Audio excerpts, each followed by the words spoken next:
Let's get educated. That's why we're here, to bring you the stories impacting K-12 classrooms and college campuses. It's time for a little education. Well, hello everyone. How are you today? I hope you're doing well wherever you are. I am Katie Petrick, and I am joined by David Fiorazzo, who is working on many shows. Yes. He's up early. He stays up late to bring you all the things that matter, including Worldview Matters, David. It kicked off this week. Absolutely. WorldviewMatters.tv. And today we talked with Heidi St. John this morning, thebusymom.com. She's a fireball, man. I mean, they just opened up a whole new school, Christian school. She's been with Ken Ham, with Focus on the Family. The 700 Club came to her house. A lot to catch up on. We tried to squeeze it into a half hour. So anyway, it's fun, just like this show is. Because I have a co-host here. Ooh, now, stop. Actually, I am the co-host. Stop. Yeah, Katie is the main talent. No. Team. Now, before we get started, just a quick note that we launched a new video channel on Rumble. So if you'd rather rumble, please do follow us by visiting rumble.com/FreedomProject. Well, parents in Tennessee are fuming after a driver purposely trapped, we'll discuss it, possibly purposely trapped elementary students inside a hot bus while students scream for help. Now, David. Yep. Let's get the facts that we know and then discuss. All right. Well, parents grew concerned since their bus arrived 40 to 45 minutes later than its normal drop-off time. But here's the headline. Bus driver allegedly traps students inside bus. Video shows kids screaming, one climbing out the window. And school district officials placed the bus driver who allegedly trapped the students inside the school bus on administrative leave. But we're going to watch this video and come back and talk about it. Wow. This is DeSoto County got this woman has got my child locked on this bus and will not let them off. This Facebook Live by Misty Grubbs shows the moments her fifth grader Bella and other Center Hill Elementary School students were on a bus with the driver who did not immediately open the door. Why will she not let him off the bus? I don't know. Throughout the 4-minute video, you can see kids begin to be pulled off the bus through windows, crying, screaming, and looking for their parents. Hold on, calm down, baby. Where's your mama? Today, Grubb says she dropped Bella off at school. Her family and many others left with unanswered questions. Why did the bus sit there for 40 minutes with children on it, as hot as it is? Grubb says her daughter told her the driver pulled over and refused to drive after a student refused to hand over a phone. You just want your kids to be safe. Anna Marie Tyler's kindergarten and second grader were also on the bus and were supposed to be dropped off here in front of the neighborhood. They were celebrating raising money for the school yesterday and got to wear pajamas, so they were on that hot bus in their fleece pajamas. Wow. Okay, Katie, I think you have a couple different views on this one. Are you cutting the bus driver a little slack because it was the first day of school? Well, it was okay. I'll play devil's advocate. I can see both sides of this because we don't have all the details as to what is happening. What happened here? So this was from Center Hill Elementary School, and it was in DeSoto County.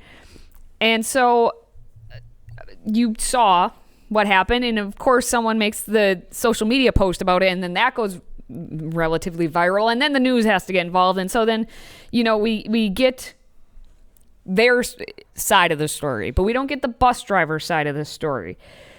Now, the school district, of course, did the whole per district procedure, which I think is probably what's happening here. But per district procedure, the bus driver is on administrative leave because they're reviewing it. And she was a substitute driver for that route, and they have a new driver that's been assigned to the bus route for the remainder of the school year. Okay, gotcha. Well, apparently, allegedly, if we're going to use terminology, they are still talking about that video and what happened.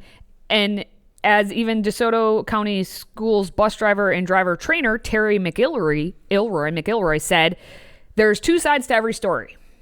Okay, people say, well, the driver wouldn't let the kids off the bus. Then you have to say why. And when you find out why, it could be a different story. When something dramatic happens, what normally happens is the driver is always the first one to be thrown, under the bus. I see what he did there, Terry. Yes. Or she, Terry, I'm not sure. Now, McIlroy actually served 15 years as a state school bus driver instructor. Oh, it is a he. He explained policy and how bus drivers must respond in the event of an urgent situation. Okay, so let's just think about this for a minute. Again, we don't know the facts of the story, but who do we know? Like, does that bus driver know who the parents are? That those were actual parents?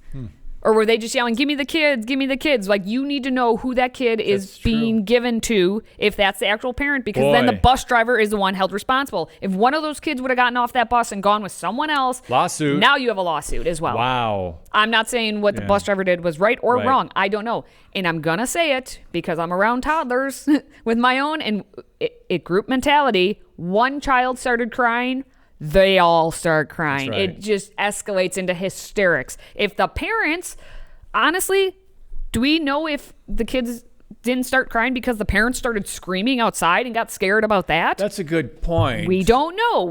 These are the things that we don't know on this story. So it's really easy to be like, bus driver traps children in a bus on a hot day for 40 minutes. And then just, go with whatever happened. Well, we saw windows open. I'm not justifying what the bus driver did, but there's an article over at Fox 13 there, and it was somewhat supportive of the bus driver, or at least saying, hey, this is policy. Some are saying the bus driver operated according to the policy because, as you said, he just didn't want to open the door and have these kids pouring out, possibly getting injured as they're panicking now. Could be because of the parents screaming outside. Could be whatever was going on inside. But it says the idea is to pull the bus over to the side and warn people who are fighting that you're going to call the police. You can't open the door because people can run off of the bus and run everywhere. And these kids, if there's any kind of panic going on, you're trying to, so the bus driver could have been trying to prevent a chaotic situation from being more so.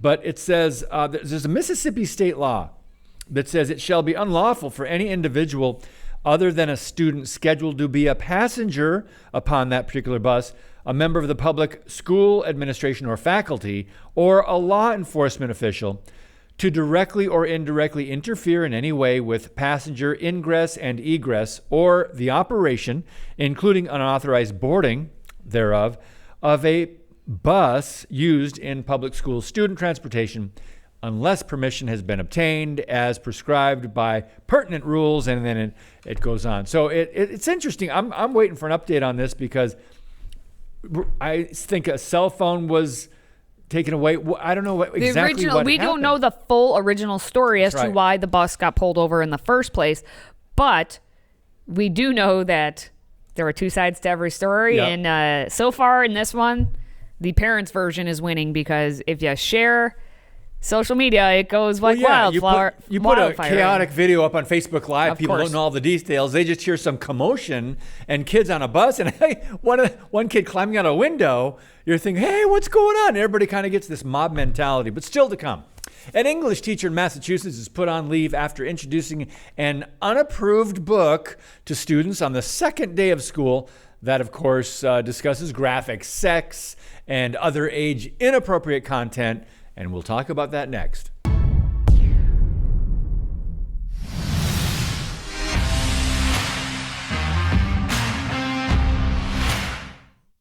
Day 2 of school did not go as planned in the sophomore English class of a Massachusetts high school, where there was a teacher who decided to read aloud short stories by Margaret Atwood. And she was then put on administrative leave, and you're wondering, wow, Margaret Atwood, short stories. It's English, right? That should be fine. Pfft, of course not, David.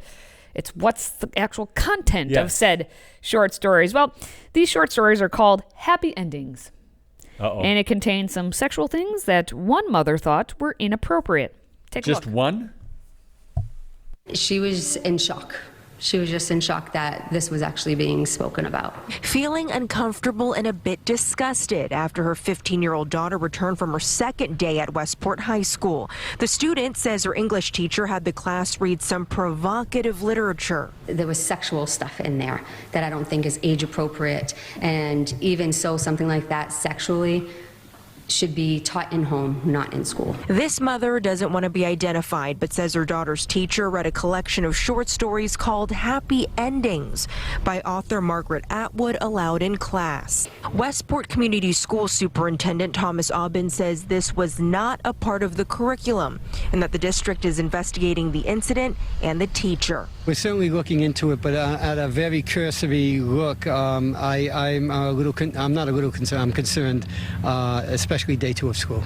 Margaret Atwood, who also authored The Handmaid's Tale, is on a list of recommended authors provided to schools by the State Department of Education. Happy Endings discusses topics around sex, infidelity, drugs, and suicide. Yes, well, that teacher got not even through 2 days of school before she got put on administrative leave.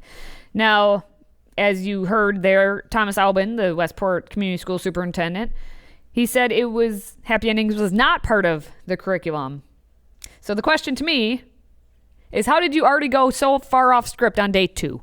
You know, teachers, you're tired at the end of the school year, but you have all summer, to rejuvenate and just, get that fresh feeling again of wanting to get back in the classroom and teach the kids. And you have time to lesson plan a little bit, at least through day 2. So how are we going so far off script on day 2? Then again, David, this is what happens on every day. Part of me is happy.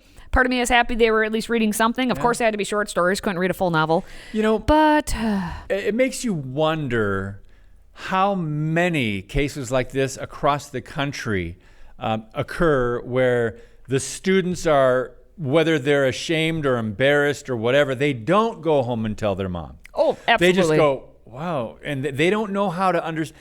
I mean, this was 15-year-olds, but even younger, this is happening where the teacher's reading a certain book, and a lot of kids don't know how to process that if it's sexually inappropriate or whatever. So there's so many more cases we are saying we could state that as a fact that they are reading these and the kids are not telling their parents. But in this one they did. So the other book that this author did, Handmaid's Tale? Oh yeah, Same Handmaid's author? Tale. Yeah, Margaret Atwood. Basically everyone knows Margaret Atwood basically for the Handmaid's Tale. And that's the whole everyone's going to get forced to have an abortion and they wear the basically kind of looks like a habit, but the red kind of habit. Right. And it became that TV show and all this stuff and feminism. Right. So day 2? Yeah. Man alive. How do you top that? You can't. Day 1. That's how you top that. Well, day 3, you've got to come up with something even. Oh, that way. Oh, I was going to say top the whole, hey, look it's day 2 and I got fired. Well, we had the day 1. Was it day 1 with that teacher where we talked about driving drunk to school and then being drunk at school? Yes. Was that day 1? That was last week, I think. Yes. That was last week either. Yep. That was the first day, wherever that was in the country. We have teachers who are just trying to one-up each other. Anyway, Texas is going all in now on school security, passing a new bill that requires all 9,000 schools to have an armed security guard in the building. And we're going to discuss that and the massive costs that will take to implement this new policy. Stay tuned. Today's show is sponsored by our friends at MyPillow. Save up to 66% on pristine quality bedding, towels, slippers, signature pillows, and much more when you use the code EDUCATED. That's EDUCATED. Educated. Support this show and a great American company.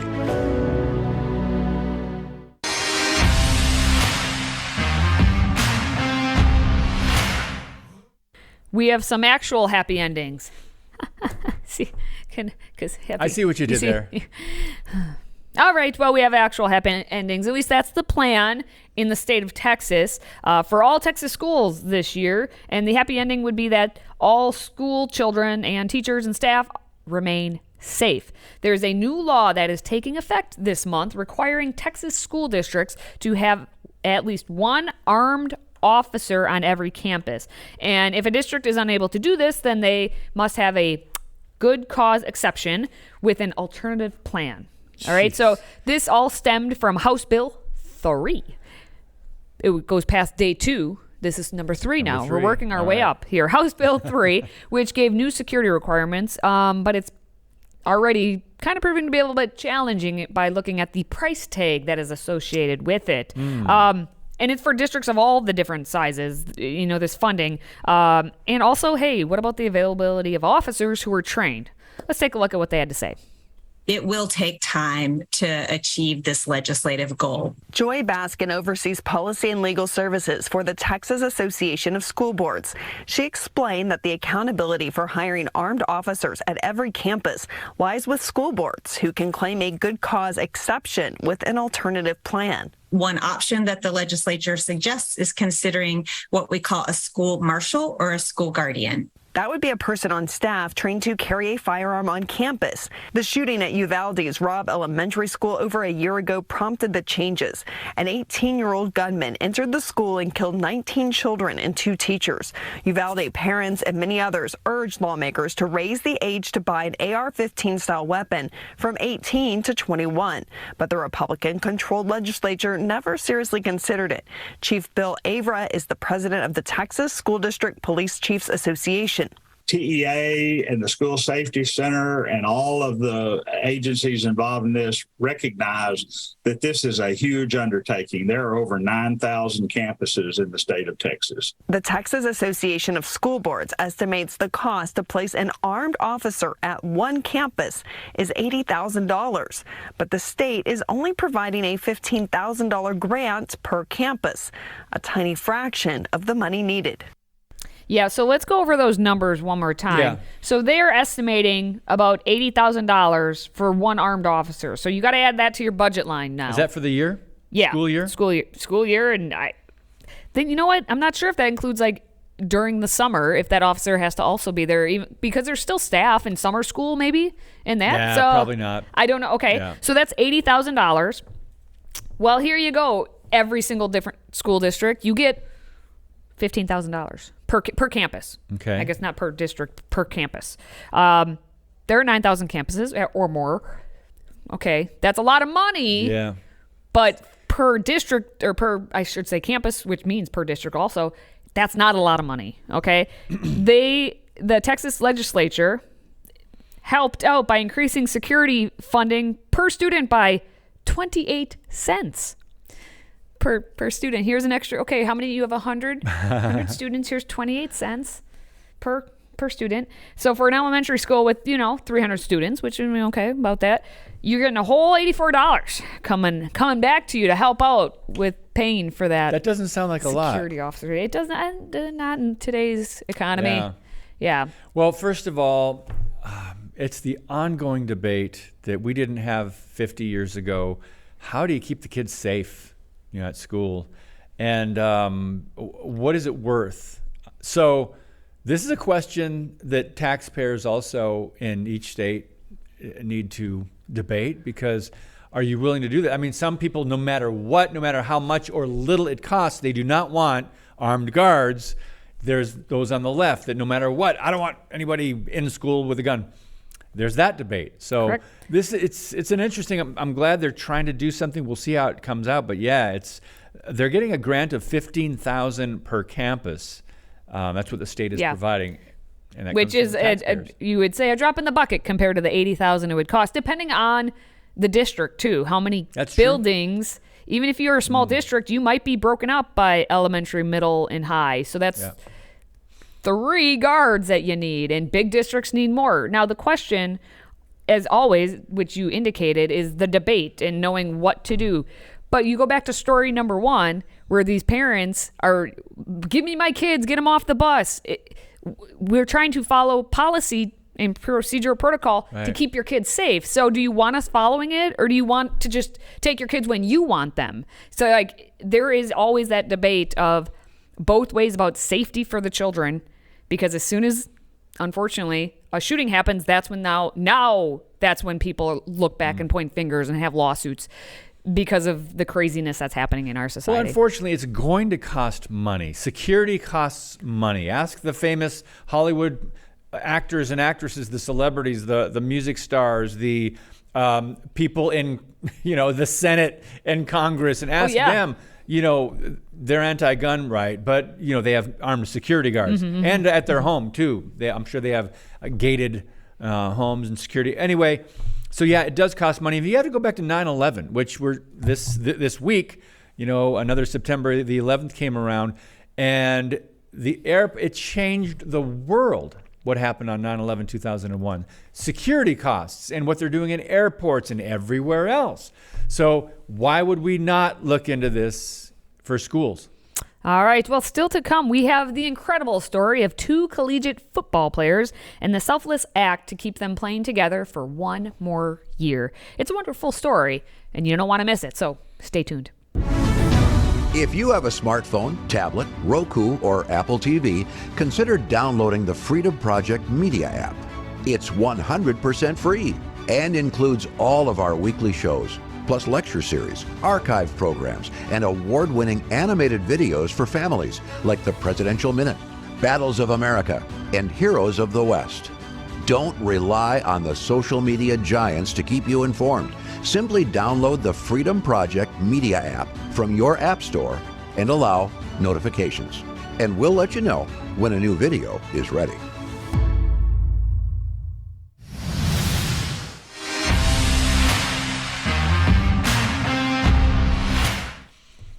Okay, this is a great story, I think. We're going back to college here.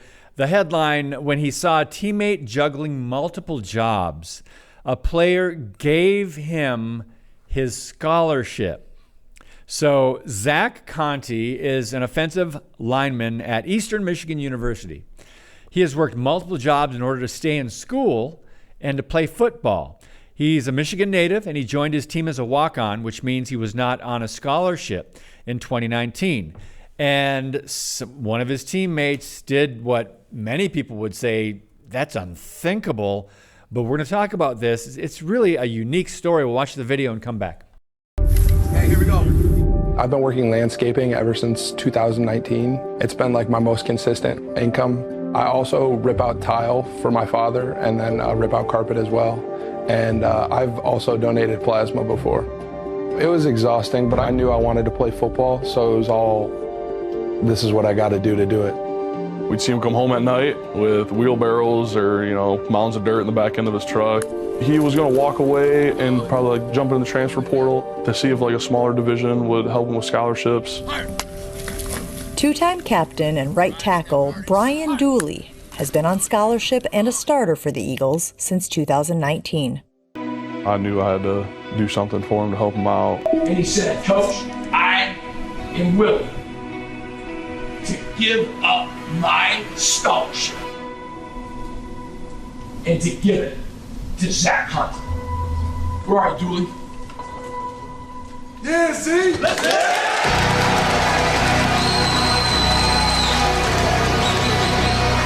First thing he said to me was, love you, brother. And I said, love you back. It was an unbelievable moment. I mean, it wasn't, a folded piece of paper that said surprise. I mean, it was the scholarship. So it was awesome. Wow. That's a really good story. Amazing, actually. Geez, you think about that. You've got your own scholarship. So I wonder what he had in mind. What was he going to do after that? You give up something that a lot of people work very hard for. Yeah, well, and I will say that's Eastern Michigan University. It's part of the Mid-American Conference, and I was part of the Mid-American Conference when I got my master's degree. Ooh, you go, Northern Katie. Illinois. But that's just kind of the Midwestern thing to do as well. When you look at, because I used to follow with reporting on the football team, and so seeing D1 schools and just D1 athletes, what the dedication, the level of dedication these athletes have. I mean, from before sunup to sundown, their whole schedule is strict. Like, you have to be here in the weight room, and you have to, then you go to your class, and you have to come back, then you have to do more workouts and all this. And especially during football season, to be able to work for them is more challenging than, me, who's just going to class when I want and I can work my job. But because he was one of the football players, you would think, a lot of people think all the D1 athletes are on scholarships, but as we see, that's not the case. So that's really cool that Conti finally can take advantage of that ability to focus on hopefully his studies, but also his team. And as you saw, it was a captain who led the way. Yeah. That's leadership on the field that translates more into life than anything else. Even though it's a scholarship and financially helps that guy out, both of them just learn lifelong lessons, and everyone in the team. And the coach said, I've never seen anything like that before. And that's why this is such a compelling story. The other part that you mentioned, we don't realize, student athletes, how much work and dedication it takes to be in the weight room, to show up for practices, to go through the plays, the prep for every week, every team. And then this guy's outside of school and going to class. Outside of school, this guy's working other jobs to try to, So, wow, it's really amazing. We can kind of appreciate how big of a deal this was. And I would say this is more of a story that everyone should see over the flashy lights of the, celebrities and all of the people who, I want that lifestyle without doing the work. Show them the work and encourage them to do the work and the generosity of each other. And that's what you carry forward, not just the glitz and glam that comes maybe later on. Well, just a quick little reminder for you out there in social media land or internet world. You can catch Educated on the go by subscribing to the podcast on your favorite platform. Don't forget, also download the Freedom Project app and then click yes so you'll get notifications when we have a new episode that is ready.